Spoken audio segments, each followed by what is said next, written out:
Ռուսաստանը նախատեսում է Ադրբեջանի տարածքով անցնող երկաթուղով հացահատիկից բացի Հայաստան մատակարարել նաև այլ ապրանքներ, մասնավորապես պարարտանյութեր, Ռոսիա 24 հեռուստաալիքի եթերում հայտնել է Դաշնության փոխվարչապետ Ալեքսեյ Օվերչուկը։ Վերջերս տեղի ունեցավ շատ կարևոր իրադարձություն։ Ադրբեջանի եւ Վրաստանի տարածքով Հայաստան հասավ ռուսական հացահատիկ տեղափոխող առաջին գնացքը, առաջին անգամ ավելի քան 30 տարվա ընթացքում եւ առաջին անգամ Հայաստանի ու Ադրբեջանի անկախացումից ի վեր, նշել է Օվերչուկը։ Նրա խոսքով Մոսկվան եւ Երևանը միաժամանակ քննարկում են հակառակ ուղղությամբ Հայաստանից Ադրբեջանի տարածքով Ռուսաստան բեռներ ուղարկելու հնարավորությունը։ Մենք խոսում ենք երկկողմանի բեռնման միջոցով կայուն լոգիստիկայի զարգացման մասին։ Սրանք զարգացումներ են, որոնք մինչև վերջերս անհավանական էին թվում, ընդգծել է Պաշտոնյան։ Ավելի վաղ հաղորդվել էր, որ Ռուսաստանը նախատեսում է մինչև 2026 թվականի հունվարի վերջ Հայաստան մատակարարել մոտ 132 վագոն ցորեն։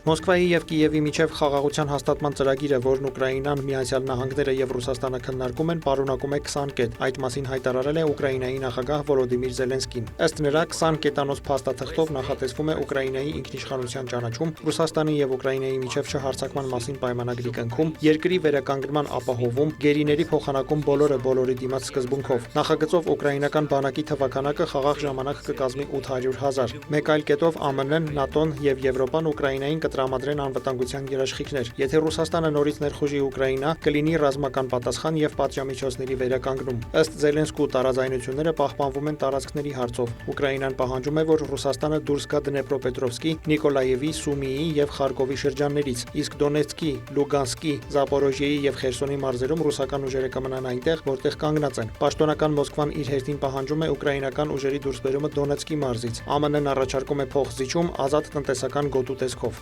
Խնդրահարույց է նաև Զապորոժիեի ատոմակայանի ճակատագիրը։ Միացյալ Նահանգներն առաջարկել է, որ այն համատեղ կառավարվի Ուկրաինայի, ԱՄՆ-ի եւ Ռուսաստանի Դաշնության կողմից։ Կիևը սակայն պահանջում է, որ ԱԷԿ-ը կառավարեն միայն Միացյալ Նահանգները եւ Ուկրաինան հավասարության սկզբունքով։ Խաղաղության ծրագրով Ուկրաինան եւ Ռուսաստանը պարտավորվում են իրականացնել կրթական ծրագրեր ուղղված հանդուրժողականության, միջմշակութային փոխըմբռնման զարգացմանը, ինչպես նաև ռասիզմի եւ նախապաշարմունքների վերացմանը։ Ռուսաստանը չի խոչընդոտի Ուկրաինայի կողմից Դնեպր գետի եւ Սև ծովի առևտրային նպատակներով օգտագործմանը։ Համաձայնագրի ստորագրումից հետո Ուկրաինան պետք է հնարավորինս շուտ ընտրություններ անցկացնի։ Համաձայնագրի իրականացումը կհսկի եւ կերաշխավորի Միացյալ Նահանգների նախագահ Դոնալդ Թրամփի նախագահությամբ գործող խաղաղության խորհուրդը։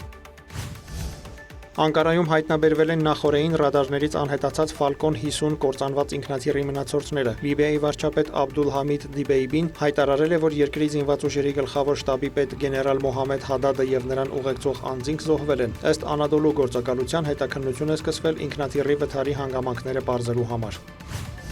Սիրիայի արտաքին գործերի նախարար Ասադ Հասան Աշշիբանին եւ պաշտպանության նախարար Մուրհաֆ Աբու Կասրան Մոսկվայում հանդիպել են Ռուսաստանի նախագահ Վլադիմիր Պուտինի հետ։ Այդ մասին հայտնել է Սիրիայի պետական ՍԱՆԱ գործակալությունը։ Քննարկվել են փոխադարձ հետաքրքրություն ներկայացնող քաղաքական, ռազմական եւ տնտեսական հարցեր, կենտրոնանալով ռազմական արդյունաբերության ոլորտում ռազմավարական համագործակցության վրա։ Կողմերն անդրադարձ են կատարել սիրիական բանակի ռազմական տեխնիկայի արդիականացման, տեխնիկական փորձի փոխանցման եւ հետազոտությունների ու զարգացման ոլորտում համագործակցությանը, ազգային պաշտպանական համակարգի ամրապնդմանը նպաստելու եւ Սիրիայում ու տարածաշրջանում անվտանգությունն ու կայունությունը պահպանելու նպատակով։ Կողմերը քննարկել են տարածաշրջանային եւ միջազգային վերջին զարգացումները եւ ընդգծել Դամասկոսի ու Մոսկվայի միջև քաղաքական եւ դիվանագիտական համակարգման կարեւորությունը միջազգային հարթակներում։ Նրանք ընդգծել են միջազգային իրավունքի սկզբունքները հարգելու եւ պետությունների ներքին գործերին օտարերկրյա միջամտությունը բացառելու անհրաժեշտությունը։ Տնտեսական առումով քննարկումները կենտրոնացել են երկու երկրի միջև առևտրատնտեսական համագործակցության ընդլայնման հեռանկարների վրա, որն ընդգրկում է վերակառուցման նախագծերին աջակցությունը, ենթակառուցվածքային ոլորտների զարգացումը, Սիրիայում ներդրումների խրախուսումը եւ առևտրաշրջանառության եւ գործընկերության ամրապնդումը։ Հանդիպման ընթացքում նախագահ Պուտինը հաստատել է Ռուսաստանի անցասան աջակցությունը Սիրիային, ընդգծելով երկրի տարածքային ամբողջականության եւ լիակատար ինքնիշխանության պահպանման կարեւորությունը, ինչպես նաեւ մերժելով երկիրը բաժանելու